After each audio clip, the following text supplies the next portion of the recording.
ये सब कहानियों में आपको कुछ कुछ मैं शब्द ऐसे दे रहा हूँ जो कि वो वहां पर आपको मिल जाएंगे। रणछोड़ के नाम से कृष्ण को मान्यता है। एक रणछोड़ दास का मंदिर भी है जहां पर मीरा ने आखिरी अपना मतलब यानी ऐसा कहते हैं कि आखिरी उनका दर्शन रहा और उसके बाद वो गायब हो गई है ना, वो विलीन हो गए भगवान के स्वरूप में या जो भी कहें। तो रणछोड़ वहां से निकले और करीब करीब मथुरा से 1000 किलोमीटर से भी ज्यादा दूर समुद्र के किनारे द्वारिका तक आए। वहां कुछ नहीं था द्वारिका में पहले, लेकिन व्यापार होता था। आपको एक बात और बता दूं, उस समय में आज से हजारों साल पहले भारत बहुत समृद्ध देश हुआ करता था। संस्कृति हमारी बहुत पुरानी है। छोटी मोटी वस्तुओं का आयात निर्यात मतलब छोटे तरीके से होता होगा, छोटी छोटी नावों के माध्यम से होता होगा, लेकिन व्यापार होता है।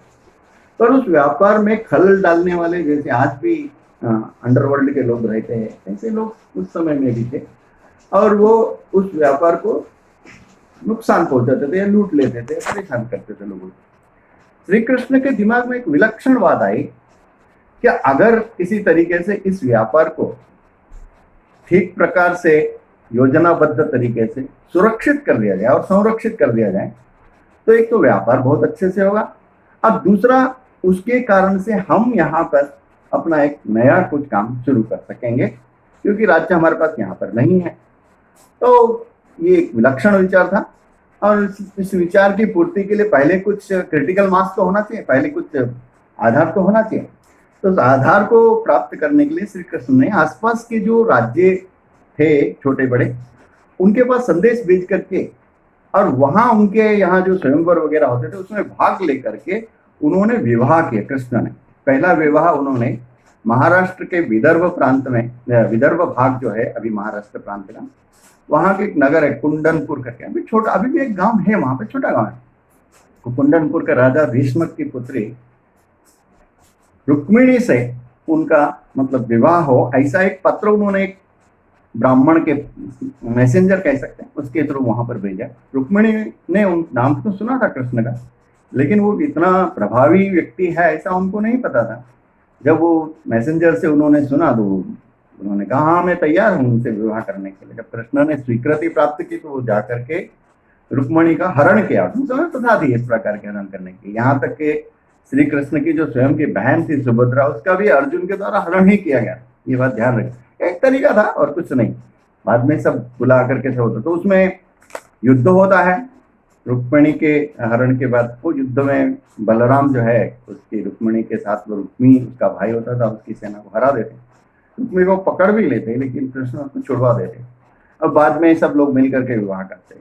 ऐसा एक विवाह हुआ। इस प्रकार के 3-4 विवाह और हुए। कुल मिलाकर कृष्ण के आसपास के राजा महाराजाओं से 8 इस प्रकार के विवाह किए।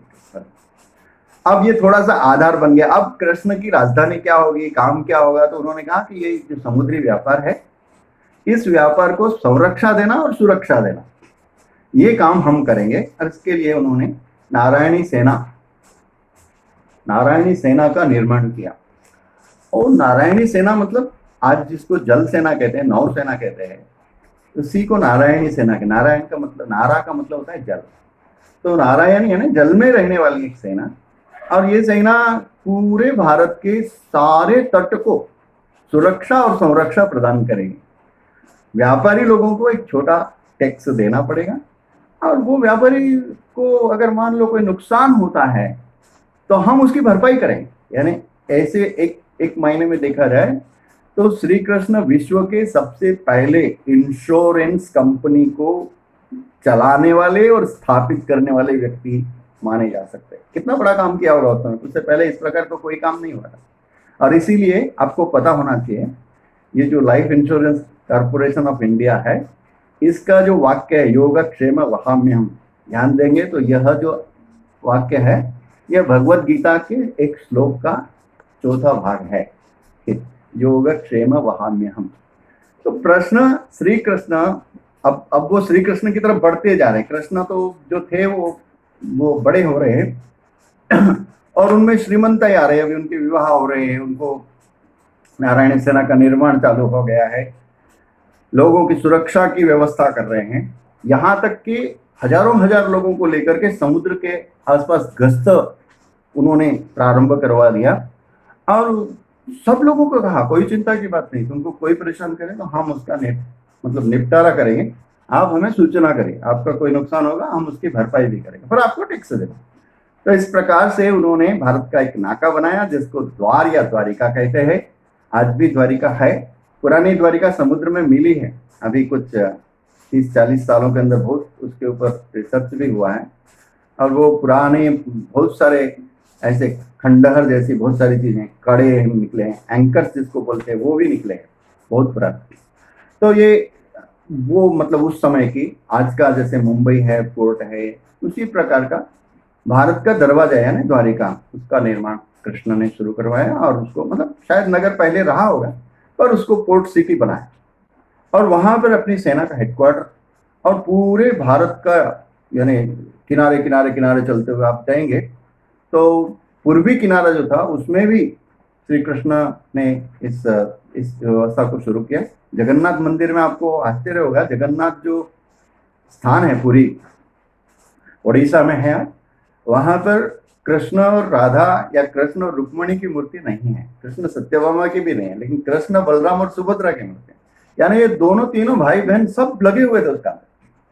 और ये पूरा प्रयत्न उनका जब शुरू हो गया और उसको मतलब यानी आधार मिलने लग गया, तो लोगों में बड़ी चेतना जागृत, तो बोले कृष्ण वाकई में बहुत बढ़िया आदमी। अब श्री कृष्ण को जब इतनी थोड़ी सी प्रतिष्ठा मिली है, तब उन्होंने फिर विचार किया कि अब मगध के राजा को हम चुनौती दे सकते हैं, जरासंध को, जो मेरे लिए इंतजार कर रहा है मथुरा में, या मथुरा जाऊंगा तो वो वापस आएगा। तो उन्होंने उसको चैलेंज को स्वीकार करने के लिए उत्तर की ओर प्रस्थान किया। उसी समय उनको पता चला कि उनकी जैसी विकट परिस्थिति है वैसी ही उनके नजदीक के रिश्तेदार, जिनको अपन पांडव नाम से